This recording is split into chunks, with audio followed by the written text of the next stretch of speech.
if you want to learn how to make this incredibly soft and perfectly spiced apple cider bread topped with really light apple cider glaze, please keep watching. So to start, we're going to peel 2 apples, and I'm going to use a box grater and I'm going to grate them up, and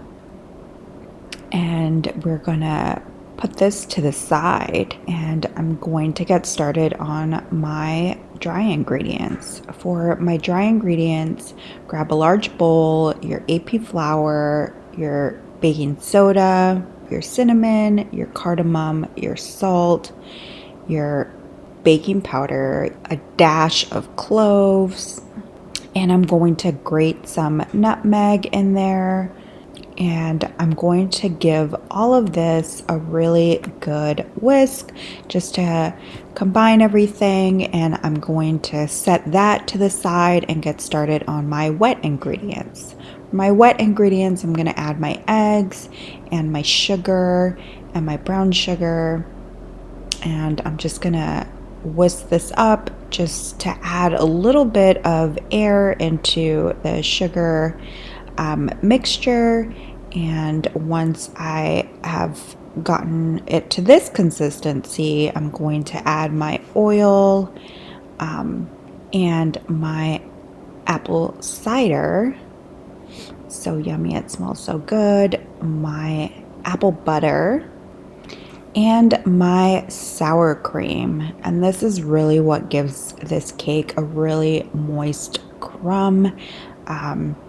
Is adding that sour cream to your cake mixes. You guys, this really gives a really moist crumb to it, and it really reacts great to the baking soda. Now I'm just gonna whisk all of this together, easy peasy, and now I'm gonna go back and get my dry ingredients, and I'm gonna pour that over my wet ingredients, and I'm just gonna use a rubber spatula and just kind of toss it just to combine. I don't want to over mix this, so once I've tossed it 5 times, I'm gonna add my grated apples and then finish combining the whole mixture, and this looks great. You don't need to overwork it too much. And now I'm gonna get my loaf pan and I'm gonna spray it down. I like to put parchment over it and then spray it down some more. I like to use Baker's Joy, but any non-baking spray works, or oil. And I'm gonna pour my batter into this cake pan, and what I'm gonna do is I'm gonna run a knife through the center of the loaf pan, and this kind of just ensures that my loaf kind of bakes flat. And I already have my oven preheating at 350 degrees, and now let's get this in the oven. Okay, so while that's baking, I'm gonna get started on my apple cider glaze. And in a bowl, put your powdered sugar, your apple cider, and your melted butter, and you're gonna whisk this up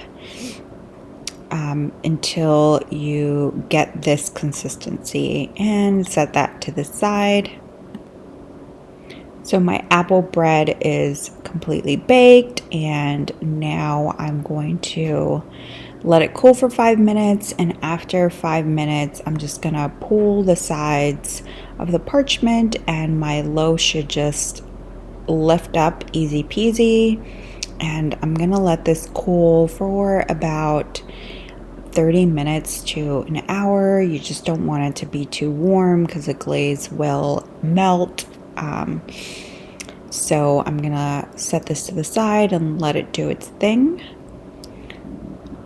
Our loaf is cooled, so now I'm just gonna glaze it. I'm just gonna pour the glaze over the bread and just let it organically flow. I don't like a thick glaze for this bread, But if you want a thicker one, go ahead and add a little bit more powdered sugar and a little bit more butter so that it solidifies it.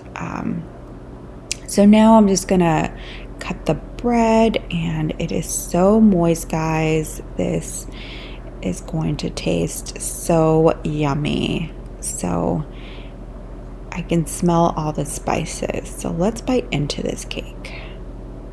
So it's super tender. It has a really nice crumb. I love all those little apple like striations, and it's not like a thick chunk of an apple.